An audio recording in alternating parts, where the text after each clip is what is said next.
Je vous présente le Lenovo ThinkPad Page 14s Gen 5 en version 2.1ME003 VFR.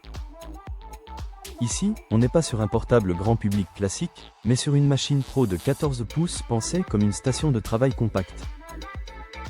À 1 749 € au lancement, avec 32 Go de RAM, 1 Teraoctet de SSD et des certifications ISV, la promesse est claire.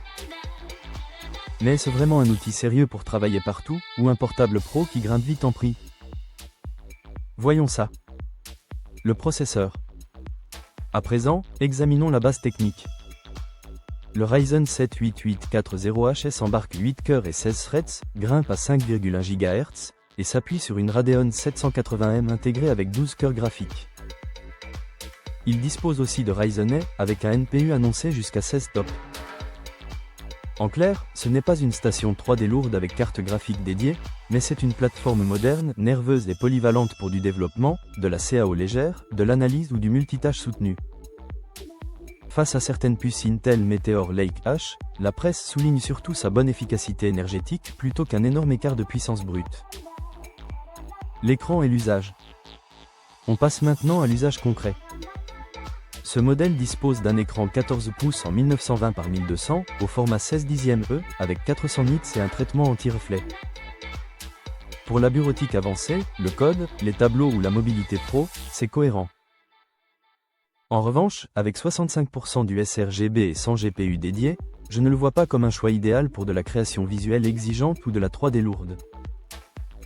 Son terrain, c'est davantage le poste de travail mobile sérieux que la machine de rendu.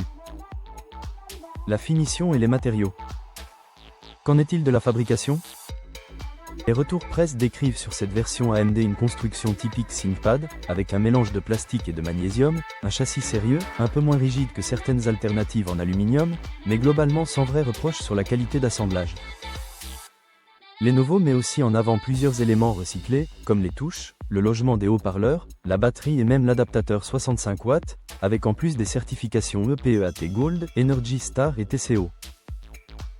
Le bémol, c'est que la presse note aussi que le châssis lui-même n'est pas celui qui pousse le plus loin l'usage de matériaux recyclés. Ergonomie et mobilité. À présent, regardons le quotidien.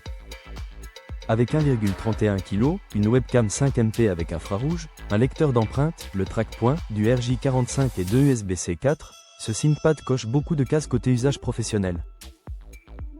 En revanche, l'absence d'OS dans cette configuration est à garder en tête, et la batterie de 39,3 Wh paraît assez modeste pour un ultra-portable de ce niveau. On est donc sur une machine mobile et pratique, mais pas forcément la plus endurante du segment sur le papier. Le prix. Parlons enfin du prix. À 1 749 € sans Windows, le positionnement peut sembler musclé, surtout avec un écran qui reste assez moyen pour la couleur et sans carte graphique dédiée. Mais il faut aussi replacer ce tarif dans le contexte 2026. Gartner anticipait fin février une forte hausse des coûts de RAM et SSD, avec un impact direct sur les prix des PC.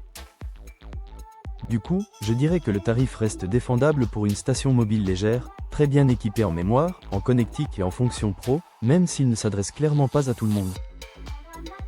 Conclusion. Alors, à qui s'adresse vraiment ce Lenovo ThinkPad Page 14s Gen 5?